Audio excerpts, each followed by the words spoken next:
भाइयों और बहनों, मैं नेहा ठाक अपने स्कूल के प्रिंसिपल मिस्टर डॉक्टर बागवल जी वारी और अपने स्कूल के मैनेजिंग डायरेक्टर श्री विक्रम जी शर्मा जमाल तथा समस्त संस्था की ओर से आप सभी ग्रामवासियों और पूरे देशवासियों को गणतंत्र दिवस की हार्दिक शुभकामनाएं देती हूँ।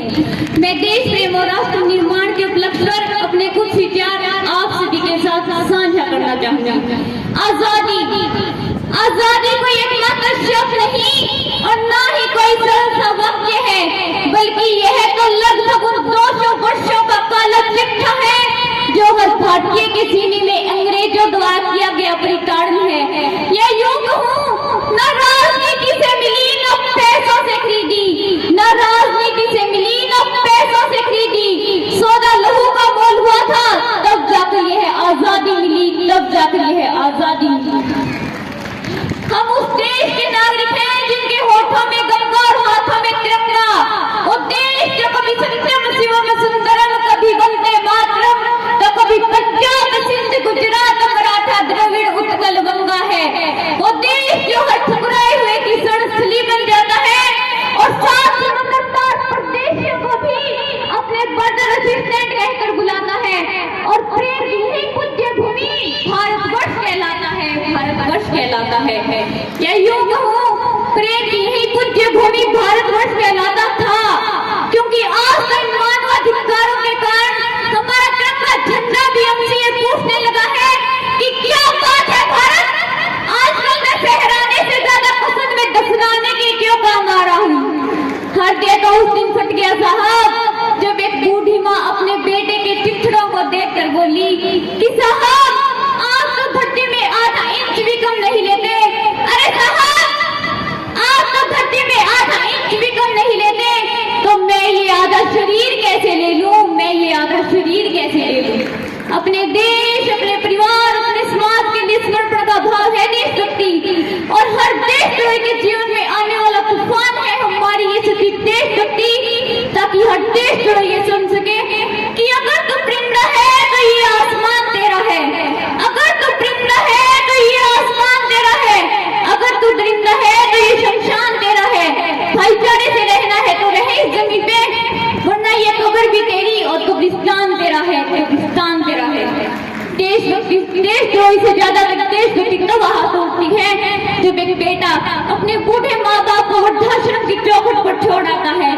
तरह होती है वो देशभक्ति जब मुसीबत में घुसे लोगों की जान बचाने से ज्यादा हम सेल्फी लेकर अपने लाइक बनाने में लगे रहते हैं। आज के इस दौर में वो युवा जिनके सिर के ऊपर जिम्मेदारी है अपने परिवार, अपने समाज, अपने राष्ट्र की आशाओं को बांधे रखने की, वही युवा 4x4 इंच की छोटी सी स्क्रीन पर अपनी कोमल उंगलियों से अपनी भावनाओं की मौजी भेज रहा है। और मैं बता दूं कि महिला सुरक्षा के मामले में तो हम आज भी चौथे नंबर पर आते हैं, तभी तो रेप और मोलिस्टेशन के केस इतने ज्यादा बढ़ते जा रहे हैं। हम नए कैसे समाज में जीते हैं जहाँ पत्थर की मुहर को लगते हैं 56 भोग और भूखे नंगे तड़पते सो जाते हैं लोग, भूखे नंगे तड़पते सो जाते हैं लोग।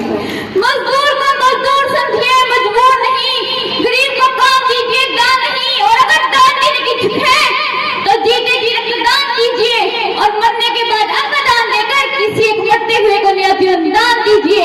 यही एक सच्ची देशभक्ति है और यही एक सच्चा राष्ट्र प्रेम। परंतु एक वैचारिक बीमारी भी मुझे अपने समाज में नजर आती है कि माना जाता है हम दुनिया के सबसे बड़े लोकतंत्र हैं, जहाँ हिंदू पैदा होते हैं, मुस्लिम, सिख और ईसाई भी पैदा होते हैं, पर बदकिस्मती है अब इंसान पैदा नहीं होते। और मेरे विचारों में ना हिंदू की जरूरत है ना मुसलमान की जरूरत है, राष्ट्र निर्माण के लिए तो केवल कुछ इंसान की जरूरत है, केवल कुछ इंसान की जरूरत है। जरा सोच कर देखिए, ये पेड़ पौधे और शाखाएं भी परेशान हो जाए अगर परिंदे भी हिंदू और मुसलमान हो जाए।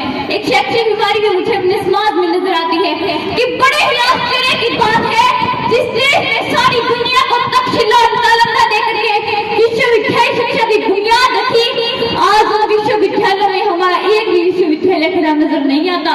कि जहाँ एक और नीट, NIT, JEE जैसे शिक्षा संस्थान है, वहीं दूसरी ओर गरीबों को बेरोजगारी की जमात पर खड़ा करने के लिए उनके हाथों में सर्वोच्च शिक्षा अभियान का झंडा फहरा दिया जाता है।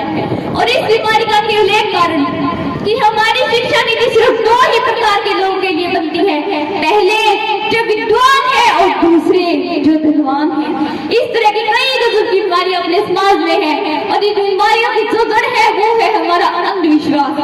आज के इस दौर में आज का शिक्षित युवा ही अपनी सफलता के लिए मंदिरों में जा जाकर नारियल फोड़ कर भगवान को रिश्वत लगाता रहेगा, तब तक हमारा राष्ट्र निर्माण संभव नहीं होगा। अपने धर्म और अपनी जाति को उनसे मानता रहेगा और दूसरे धर्म दूसरी जाति की अवहेलना करता रहेगा, तब तक हमारा राष्ट्र निर्माण संभव नहीं होगा। अपने धर्म और अपनी जाति को उनसे मानना ही क्यों है? किराएदार है जाके मकान थोड़ी है, किराएदार है जाके मकान थोड़ी है, सभी का खून है इस मिट्टी में शामिल, किसी के बाप का हिंदुस्तान थोड़ी है, किसी के बाप का हिंदुस्तान थोड़ी है। जब इस देश में महिलाओं की पूजा नहीं बल्कि उनकी इज्जत की जाएगी, तब हमारा राष्ट्र निर्माण संभव होगा। स्वच्छता अभियान में केवल सरकार नहीं बल्कि सड़क पर चलने वाला हर एक नागरिक हाथ उठाएगा, स्वच्छ भारत को दिल से अपनाएगा, तब हमारा राष्ट्र निर्माण संभव होगा। बड़ी बड़ी बातें नहीं, छोटी छोटी कोशिशें करनी होगी, क्योंकि ठोकरें